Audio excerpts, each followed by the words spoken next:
Cinema துறையில இன்னைக்கு தமிழ்நாட்டில் ஒரே ஒரு ஓட்டு கூட திமுக போட மாட்டான். எத்தனை பேருக்கு தெரியுமான்னு தெரியும், எனக்கு தெரியும்.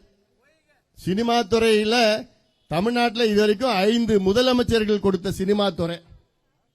ஆனா இன்னைக்கு ஒட்டுமொத்த சினிமா துறையும் இன்னைக்கு கோபத்தில் இருக்கின்றார்கள்.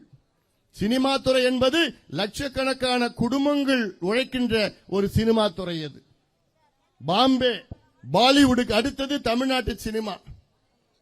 ஏன் தெரியுமா? அந்த ஒரே ஒரு திமுக கம்பெனி மட்டும்தான் இன்னைக்கு சினிமா துறையை கட்டுப்படுத்தி கொண்டு. ஒரே ஒரு குடும்பம், இந்த திமுக குடும்பம். அந்த திமுக குடும்பம், அந்த திமுக கம்பெனி நினைச்சாதான் சினிமா, அந்த சினிமாவை ரிலீஸ் பண்ண முடியும். ஒரு வருஷத்துக்கு 300 சினிமா எடுக்கிறாங்க. ஒரு வருஷத்துல 52 வாரம் தான் இருக்கு. 300 சினிமா 52 வாரம்.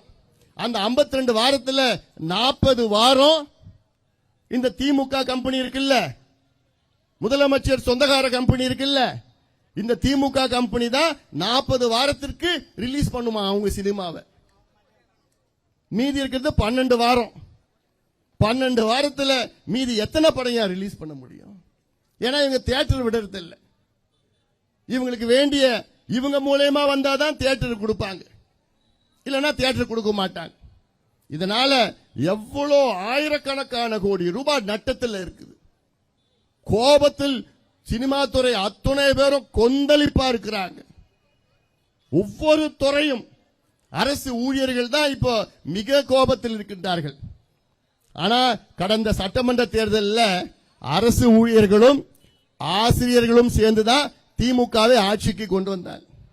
தெரியல, அதெல்லாம் ஜாக்டோ ஜியோ அப்படிலாம் சொல்லி கிள்ளி அந்த அமைப்பு இந்த அமைப்புன்னு சொல்லி எல்லாமே நீங்க திமுக ஓட்டு போடுங்க, நம்ம ஸ்டாலின் வருவாரு விடியில தருவாரு. தந்தாரா? நாமத்தை போட்டார், நாமத்தை போட்டார், கொடுத்தார் பார், போட்டார் பார் ஒரு நாமம். இன்னைக்கு அதிக கோபத்தில் இருப்பவர்கள் யாரு? அரசு ஊழியர்களும் ஆசிரியர்களும் தான் அதிக கோபத்தில் இருக்கின்றார்கள். ஏன் தெரியுமா? அவங்க சொன்ன கோரிக்கை ஒன்னே ஒன்னு, நாங்கள் ஆட்சிக்கு வந்து பழைய ஓய்வூதியத்தை நாங்கள் உடனடியாக கொடுப்போம் என்று சொன்னார்கள். 4.5 ஆண்டுகள் ஆகிறது.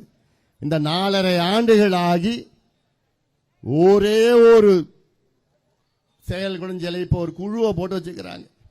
ஏமாத்துறதுக்கு ஒரு குழு, ககன்தீப் சிங் பேடின்னு அவர் IAS மூத்த அதிகாரி, அவர் தலைமையில் ஒரு குழு. எதுக்கு குழு போடுறாங்க தெரியுமா? ஏமாத்துவதற்காக குழு, ஏமாத்துவதற்காக குழு. நிச்சயமாக அவர்கள் ஏமாந்த நிலையில இல்லை. அதனால தமிழ்நாட்டிலே ஒவ்வொரு துறையும், ஒவ்வொரு உழைக்கின்ற வர்க்கம், ஒவ்வொரு தலைமுறையும் இன்னைக்கு கோபத்தில் இருக்கின்றது, கொந்தளிப்பாக இருக்கிறது.